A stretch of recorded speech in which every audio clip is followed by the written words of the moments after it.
Bom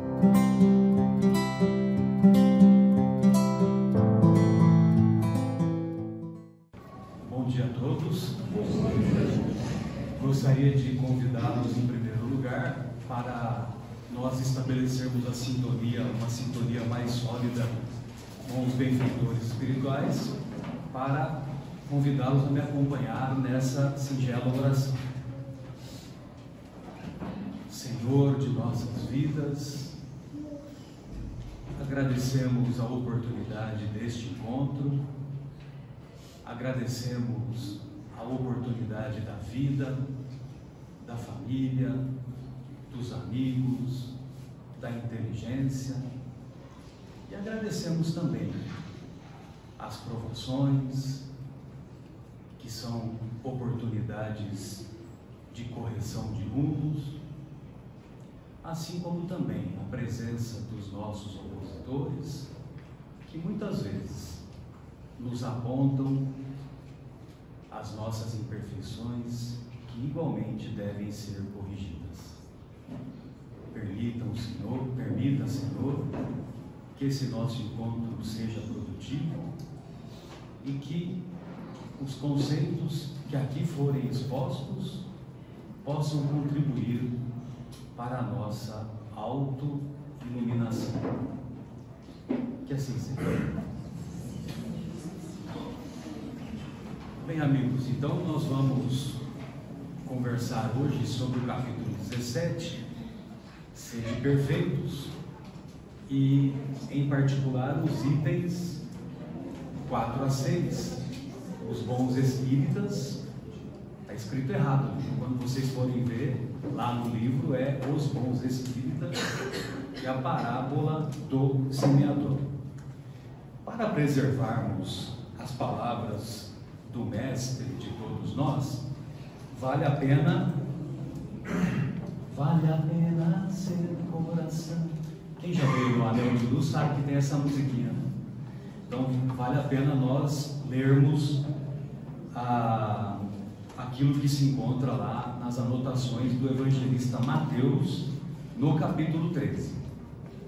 Então diz assim o evangelista: naquele dia, saindo Jesus de casa, estava assentado junto ao mar, e muitas turbas, muitas multidões, reuniram-se perto dele, de modo que entrou no barco para se assentar, e toda a turba permanecera de pé na praia. E lhes falou muitas coisas em parábolas, dizendo: os grandes mestres orientais, eles ensinam sentados, diferente dos hábitos do Ocidente, que o professor fica em pé se esgoelando na sala e muitas vezes, raramente, alguns alunos até dormem, né?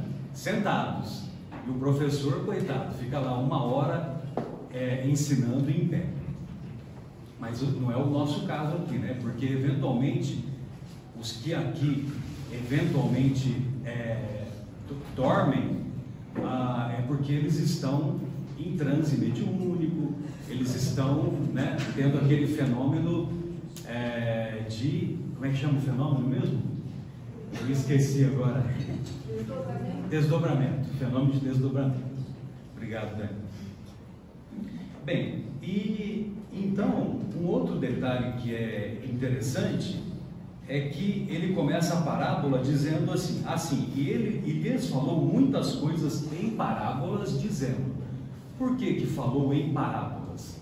Havia uma profecia que se encontra lá no profeta Isaías, dizendo que o Messias iria ensinar em parábolas e ensinamentos que seriam publicados desconhecidos desde a fundação do mundo.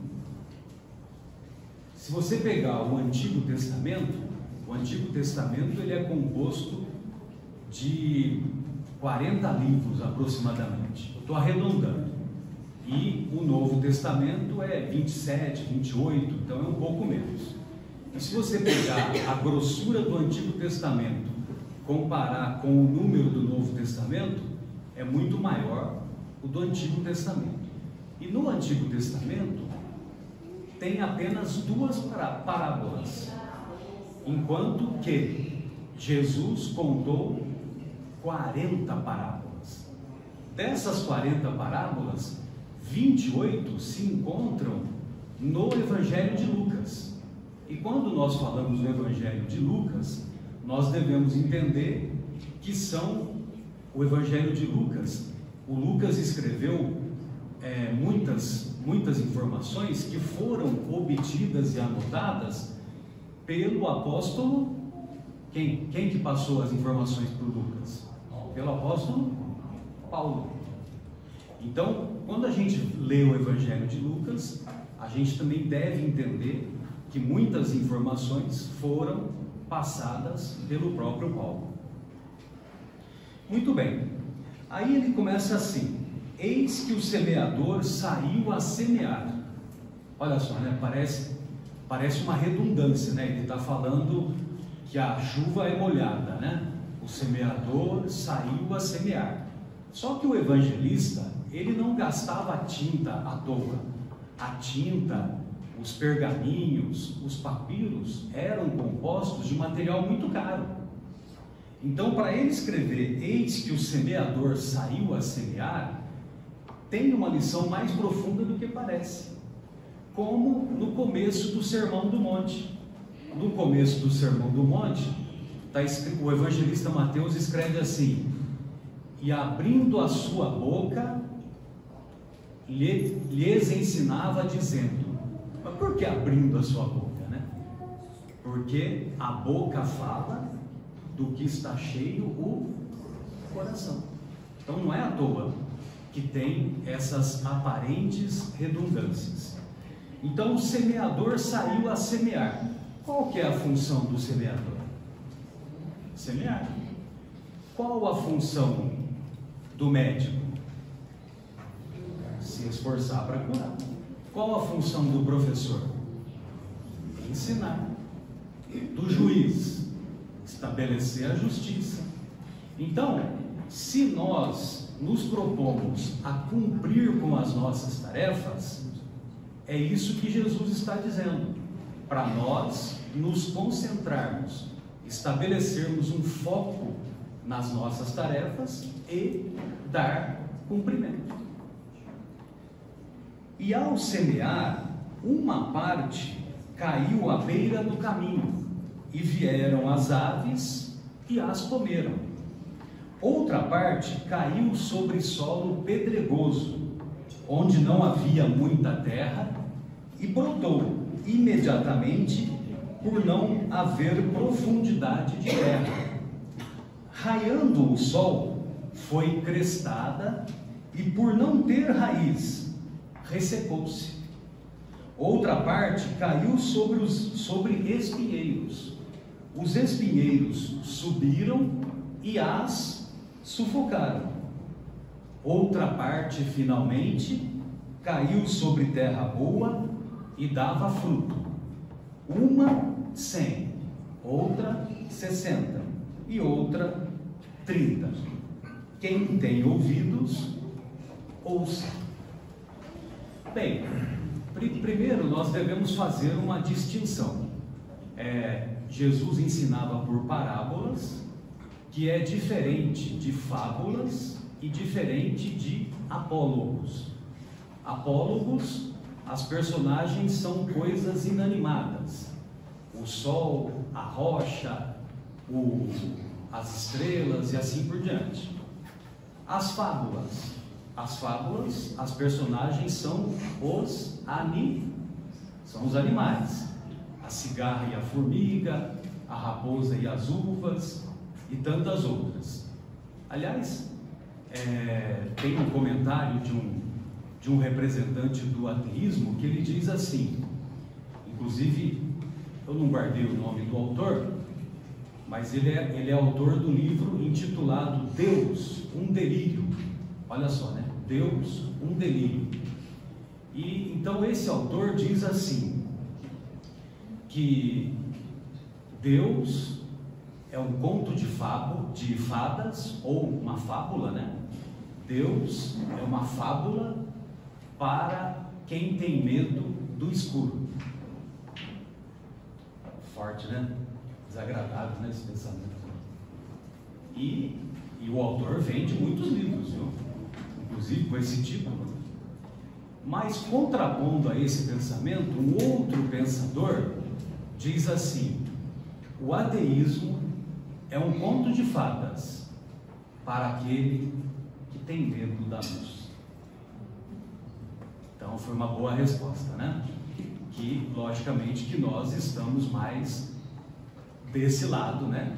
Do lado da luz. Muito bem. Na interpretação dessa parábola, em especial, então nós vamos encontrar na continuação desse mesmo capítulo, o capítulo 13 do Evangelho de Mateus, é o capítulo que é composto pelas parábolas do reino. Então lá nós vamos encontrar as 7 parábolas do reino: a parábola do semeador, a parábola do joio e do trigo. Aliás, das 40 parábolas, somente essas duas, a do semeador e a do joio e do trigo, que o próprio mestre vai interpretar e se encontra nesse capítulo 13 do evangelista Mateus. Aí nós temos também, então voltando, as parábolas do reino, parábola do semeador, do joio e do trigo, do grão de mostarda, das redes, da pérola, do tesouro escondido, e está faltando uma, que ainda bem que está aberto aqui, e a outra que é a do fermento. E o evangelista Mateus, ele sempre fala que o reino dos céus é semelhante a... Ele começa a parábola dizendo assim: o reino dos céus é semelhante a... O reino dos céus é semelhante a... E ele não usa a expressão o reino de Deus, porque o judeu, que é mais afeito vamos dizer assim, a ortodoxia dos textos considerados sagrados, eles evitam colocar o nome de Deus, eles evitam usar o nome de Deus. Então, se você for ver os filmes tanto do judaísmo ou mesmo dos nossos irmãos muçulmanos, eles sempre se referem a Deus como o todo misericordioso, o todo poder, mas eles não falam a expressão Deus. Então, por isso que o Mateus usa, diferente dos outros evangelistas, usa a expressão o reino dos céus. Muito bem, então ele diz assim: todo aquele que ouve a palavra do reino e não a compreende, vem o malvado e se apodera do que foi semeado no seu coração. Esse é o semeado à beira do caminho. Então, aquela semente que cai na beira do caminho e que a gente até ouve o barulhinho dela, né? Porque o solo é um solo endurecido. Então, são aquelas pessoas que agem com indiferença, e aí vêm os pássaros do céu e comem. Os pássaros do céu nós podemos entender como os obsessores ou as pessoas que convivem com aquela pessoa e dizem: não, isso aí é uma bobagem, deixa para lá isso daí não tem valor. Enfim, agem com indiferença. O segundo grupo, semeado sobre solo pedregoso, é o que ouve a palavra, recebendo-a imediatamente com alegria, porém não tem raiz em si mesmo. Não tem raiz em si mesmo, ocorrendo provação ou perseguição por causa da palavra, imediatamente se escandalizam. Então, no solo pedregoso, aquela semente, ela não vai conseguir se aprofundar. Então, são aquelas pessoas que recebem os ensinamentos de Deus, de Jesus, ou mesmo os ensinamentos espirituais, ou os ensinamentos espíritas, só que ficam apenas na superfície. não se envolvem com o sentimento mais profundo contido naqueles ensinamentos, e quando vêm as provações, o sol representa as provações. Aí quando vêm as provações, as pessoas se sentem incapacitadas de usar os ensinamentos de Deus, têm o coração ainda endurecido, não querem saber de perdoar, não querem saber de agir com boa vontade, de agir com tolerância, e aquela semente não vai prosperar. O terceiro grupo é semeado entre espinhos, é o que ouve a palavra, mas a ansiedade da era e o engano da riqueza sufocam a palavra, tornando-a infrutífera. Ou seja, a semente, ela entra na terra, ela até começa a crescer, só que aí os espinheiros a sufocam, não deixam ela crescer, impedindo, agindo contra uma eventual boa vontade daquela semente, e sufocam também porque o coração ainda se encontra endurecido. Mas será que vale a pena continuar mesmo assim semeando? O que vocês acham? Na obra Painéis da Obsessão, nós vamos encontrar a história de uma moça que muito jovem foi acolhida num orfanato, e nesse orfanato ela tinha os ensinamentos das freiras, e essa moça sempre achava que aqueles ensinamentos eram uma grande besteira, que não tinha valor nenhum, e muitas vezes até ridicularizavam as freiras.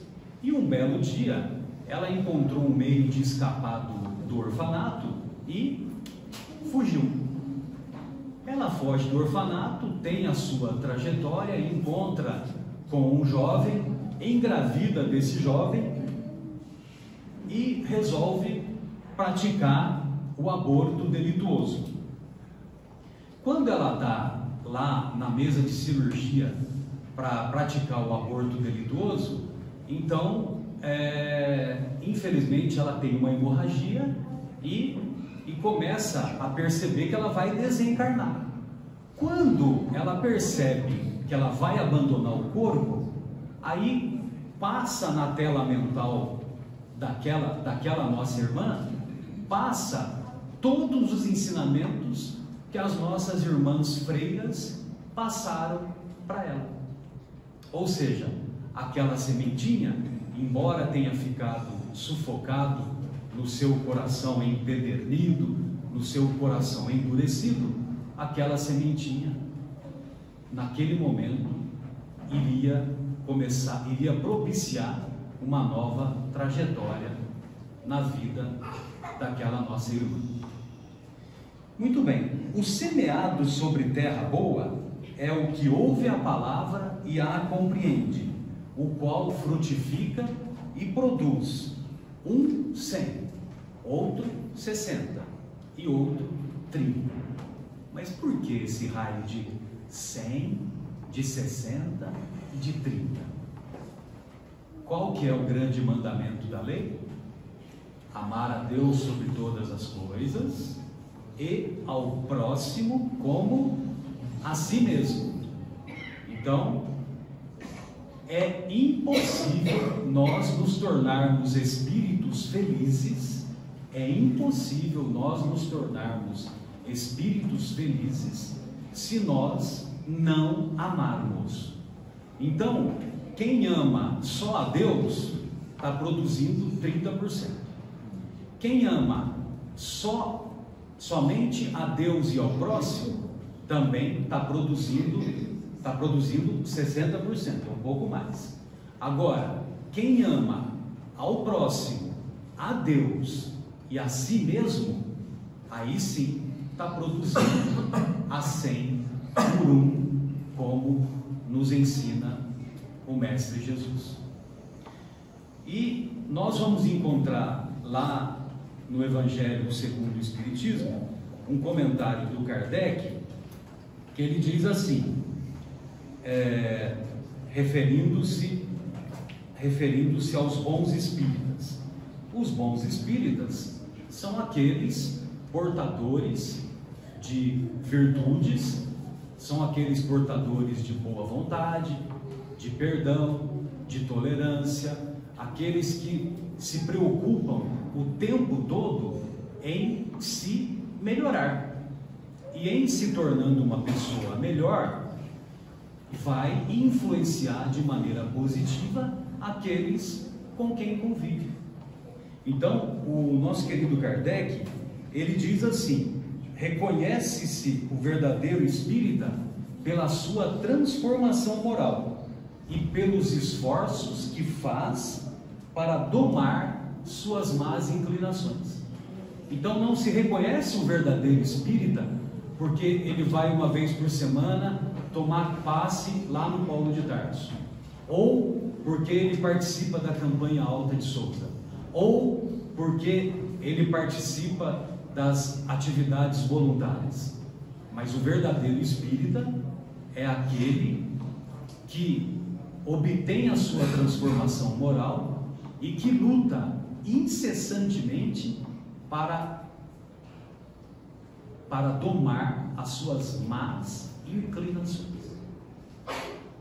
O teatrólogo Bertold Brecht, ele diz um pensamento que é muito tocante para mim, né? Então ele diz assim: há homens que lutam um dia e são muito bons, há outros que lutam um ano e são melhores, mas há homens que lutam por toda a existência.